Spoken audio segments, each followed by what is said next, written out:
La iniciación de Rumi. El poder transformador del encuentro entre el discípulo y el maestro.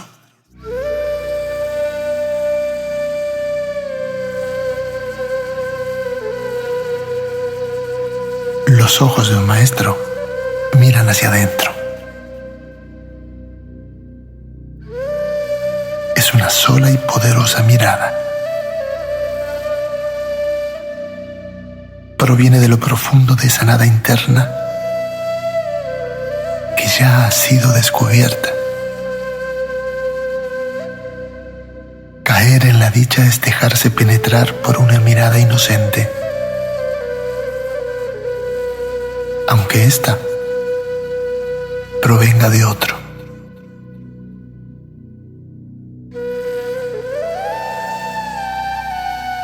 Cualquier cosa puede ocurrirle a un buscador espiritual hasta que descubre la pureza de lo que es y hasta que encuentra el tesoro que siempre ha estado allí.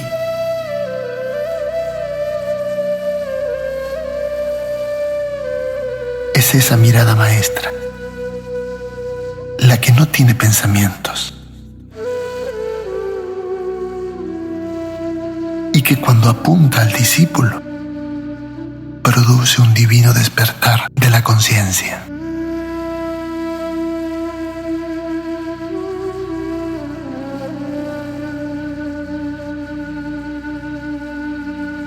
El encuentro de un maestro marca para siempre el camino espiritual del discípulo. Maestro significa inspiración para morir.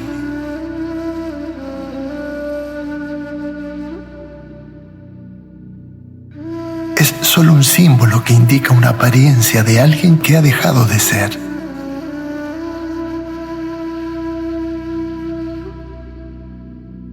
Discípulo significa apertura a lo divino, predisposición a lo trascendente, receptividad a lo que llega de afuera. Alguien que está dispuesto a morir a lo que no es.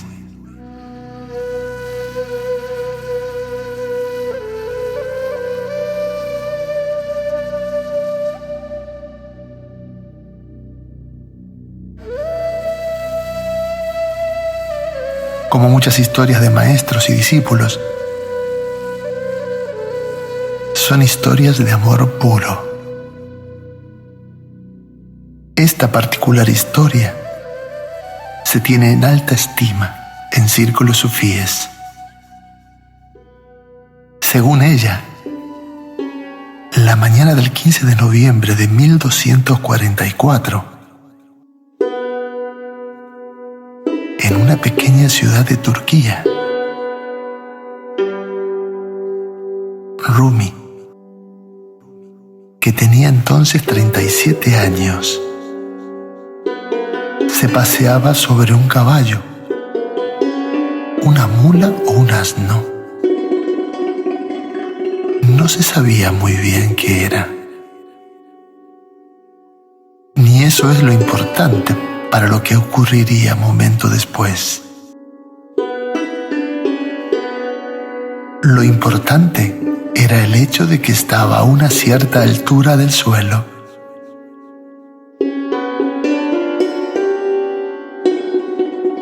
Toda vez que uno está a cierta altura, hay un cierto riesgo a caer.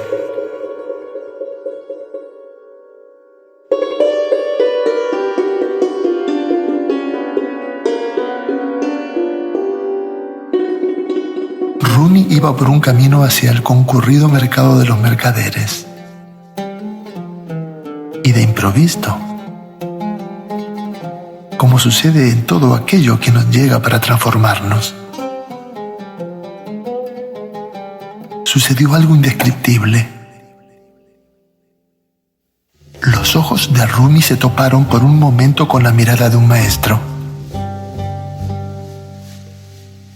Era un derviche vestido de negro que pasaba a caballo justo a su lado.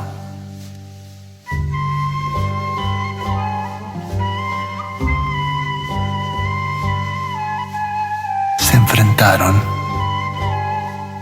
se miraron. Fue un cruce accidental que se convirtió en un encuentro de almas.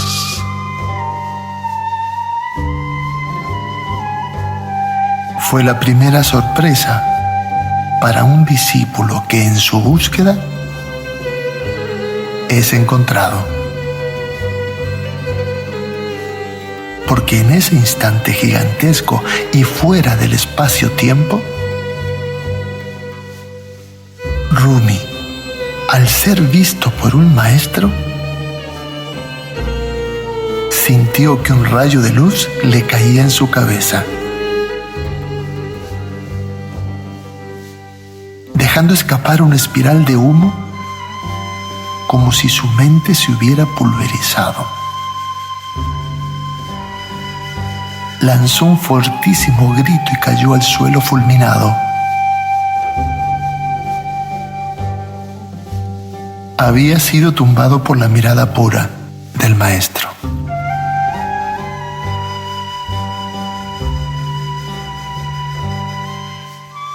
Al volver en sí, al cabo de una hora, abrió los ojos Rumi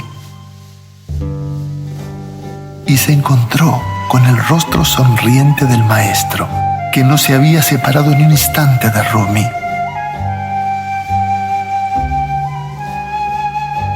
Entonces, tomándose los dos de la mano, Rumi se levantó y ambos se encaminaron hacia la escuela.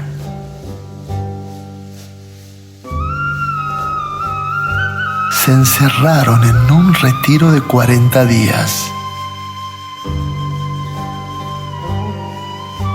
Sobre lo que allí se dijeron, no hay noticias. Solo se sabe que Rumi reconoció en ese derviche al maestro. Ese maestro que desde hacía tanto tiempo andaba pidiéndole a Dios y a toda la existencia que llegara a su vida. Así es como ocurre con todo buscador espiritual. De repente deja de serlo cuando se encuentra con el amor.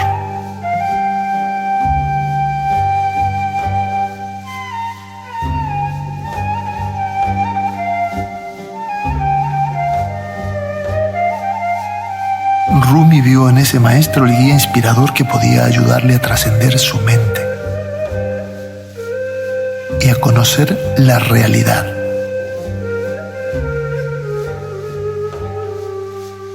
Pero la realidad con mayúsculas. Realidad con mayúscula se refiere a lo real. Porque la realidad con minúsculas es un subproducto de la ilusión y la dualidad. Toda realidad que surge de la interpretación es solo un invento perverso de una mente finita y limitada. La realidad con minúscula es una percepción de la vida vista desde el pasado.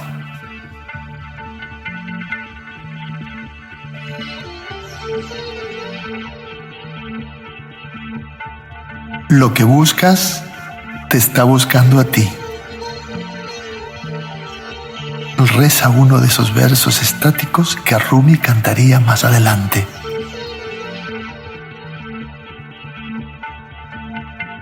No estás buscando a nada ni a nadie. El todo te está buscando a ti.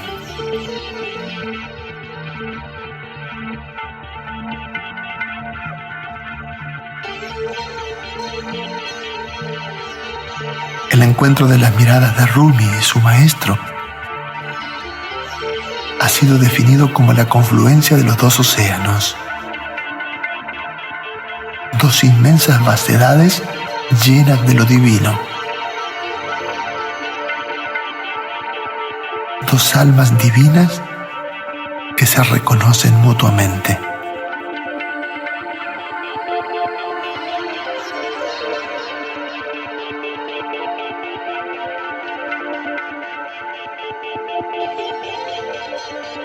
Rumi escribiría al respecto: el ser humano es mirada, el resto es solo carne.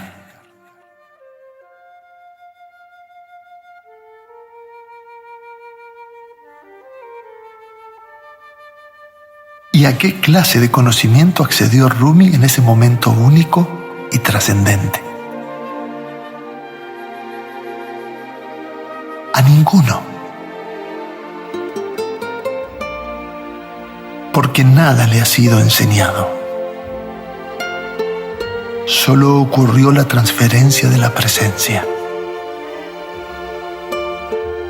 Y como todo maestro, desapareció como tal. Porque la libertad espiritual requiere de auténticos maestros que hayan trascendido la dependencia.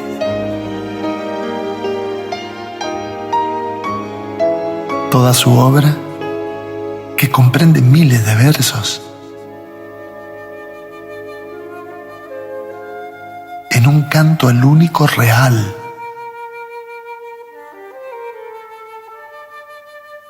que no deja sitio para nada más que eso.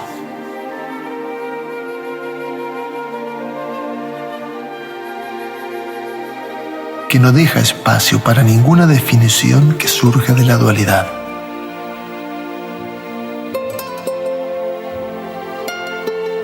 Como diría el propio Rumi, solo él tiene derecho a decir yo.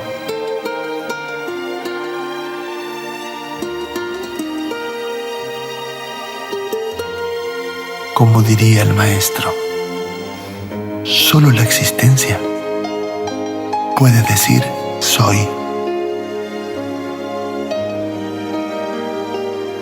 Ante esa realidad, cuya naturaleza es conciencia y amor,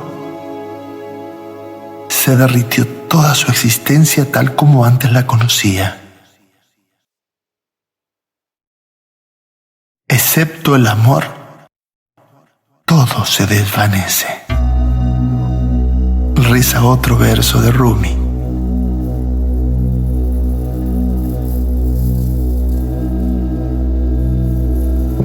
Enloquecido de amor, Rumi se embriagó en el océano de la dicha y se hundió en las aguas insondables de la conciencia, donde se extingue lo que nunca ha sido y donde permanece lo que nunca ha dejado de ser.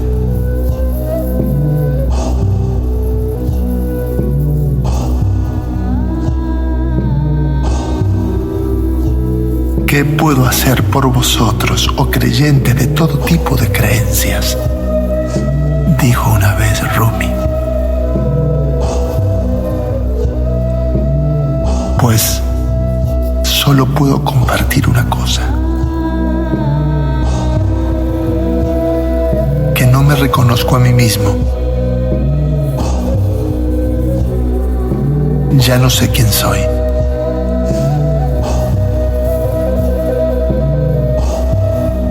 No encuentro nada de lo que antes me definía.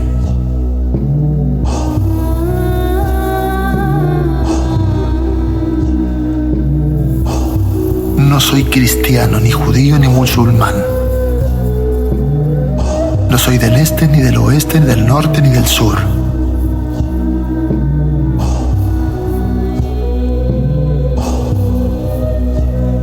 No soy de la tierra, ni del agua, ni del aire, ni del fuego, ni siquiera del éter soy.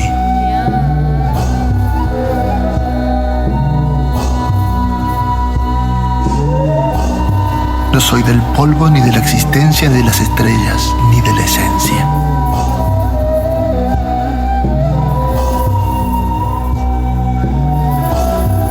No soy de India, ni de China, ni de Bulgaria, ni de Grecia.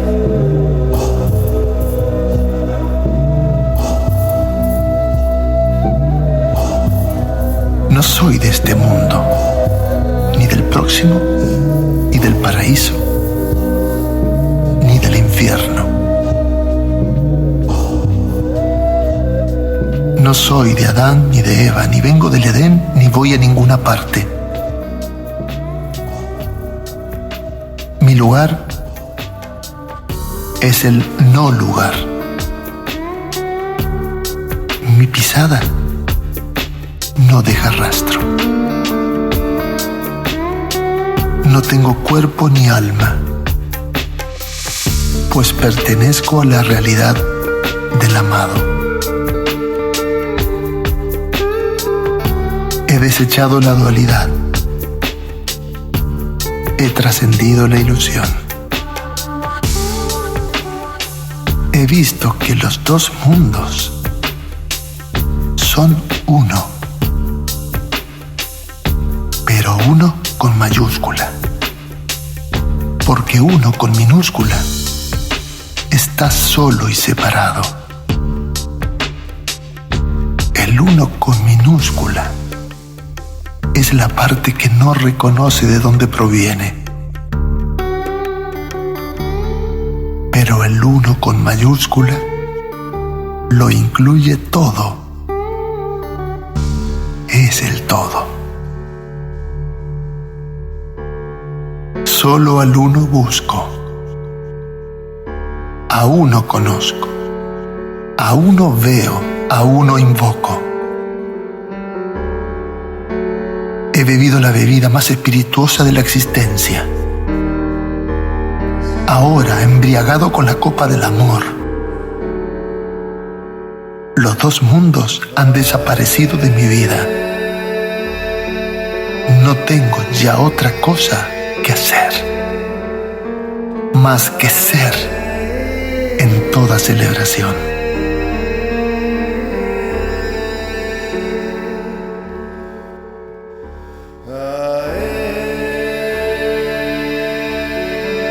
Pasó el tiempo.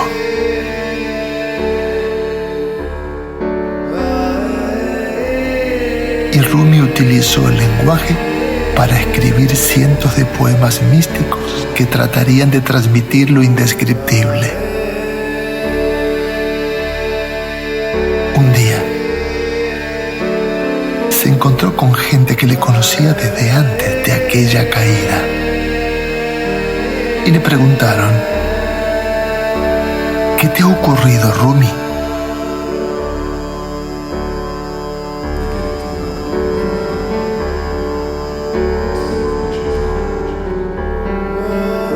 La mirada pura me tumbó.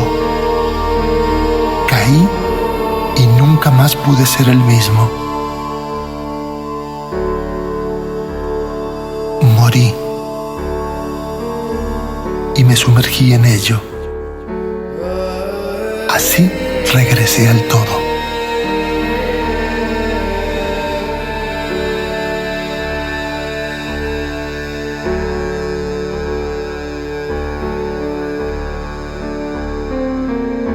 Es la historia de un buscador que se hizo discípulo, que dejó de serlo